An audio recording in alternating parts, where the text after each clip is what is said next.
15 August 2026 तेव्हा या कालखंडात जन्मलेल्या नव्या पिढ्यांना याची जाणीव करून देणं गरजेचं आहे की बाबा रे, हे संपूर्ण स्वातंत्र्य आपल्याला फुकटात मिळालेलं नाही आहे.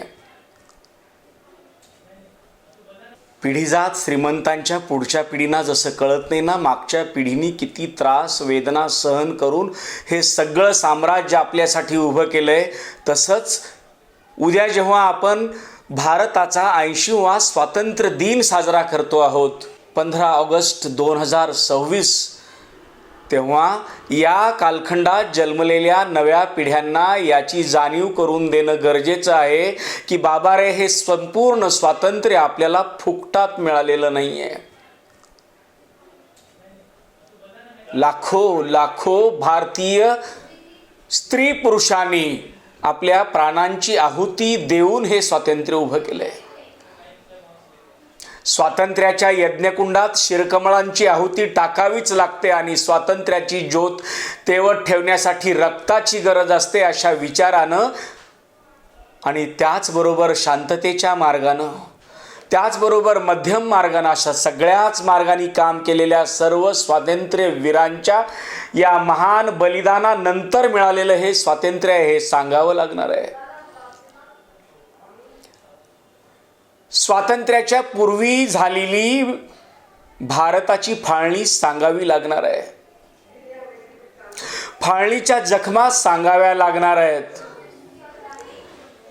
कशा पद्धतीनं लाखो लाखो हिंदूंना पाकिस्तानमधून ट्रेनमध्ये भरून भरून पाठवलं गेलं आणि हे रक्तानं माखलेले देह केवळ आणि केवळ अंत्यसंस्कारासाठी भारतात पोचले हे सांगावं लागणार आहे. सांगावं लागणार आहे. स्वातंत्र्यानंतर सुद्धा निजामाची रजाकारवारी कशा प्रकारची होती, जी या देशाची संपूर्ण उभी फाळणी करण्यासाठी पुन्हा तयार झाली होती. सांगावं लागणार आहे की कशा पद्धतीनं आपल्याला शेकडो संस्थानं आपल्या देशात विलीन व्हायला तयारच नव्हती आणि कुणी या सगळ्या गोष्टीसाठी सर्वोच्च प्रयत्न केले. पुढच्या पिढीला बोलावं लागणार आहे. पुढच्या पिढीला सांगावं लागणार आहे की पीओकेचं दुःख अजूनही झळझळतंय, ती जखम अजूनही ताजी आहे. सांगावं लागणार आहे.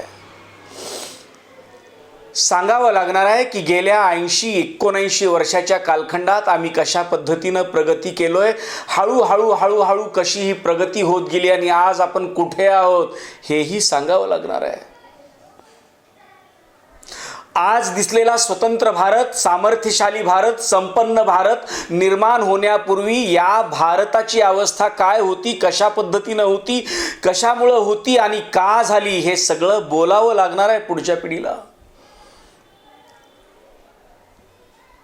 हे स्वातंत्र्य असं सहज मिळालेलं नाहीये.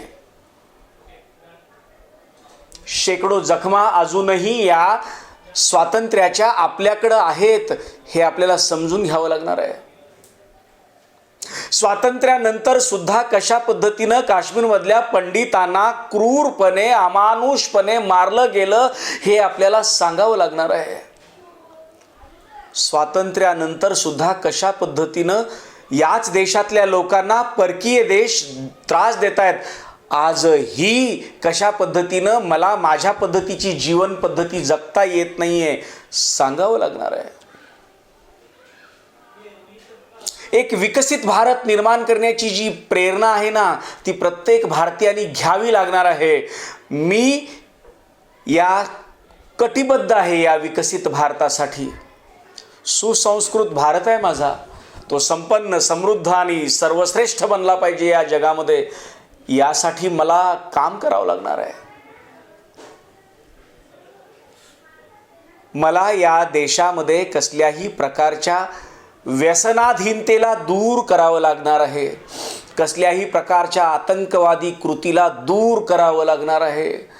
मला या देशातल्या तरुणांना चांगल्या पद्धतीनं मार्ग दाखवावं लागणार आहे. असं प्रत्येक भारतीयाला जेव्हा वाटायला लागेल ना, तेव्हाच खऱ्या अर्थानं आपण एक 80वा वाढदिवस या स्वातंत्र्याचा जल्लोष करण्यासाठी योग्य आहोत. अन्यथा खरं सांगू, आपल्या जबाबदाऱ्या संपलेल्या नाही आहेत यार. अजूनही आपल्या जबाबदाऱ्या बाकी आहेत. देश स्वतंत्र झालाय आणि 80वा स्वातंत्र्य दिन साजरा करत असू तरी सुद्धा प्रश्न सगळेच्या सगळे अजून संपलेले नाही आहेत. योग्य पद्धतीनं हाताळावं लागणार आहे. पुन्हा एकदा स्वातंत्र्य दिनाच्या तुम्हा सर्वांना खूप खूप शुभेच्छा.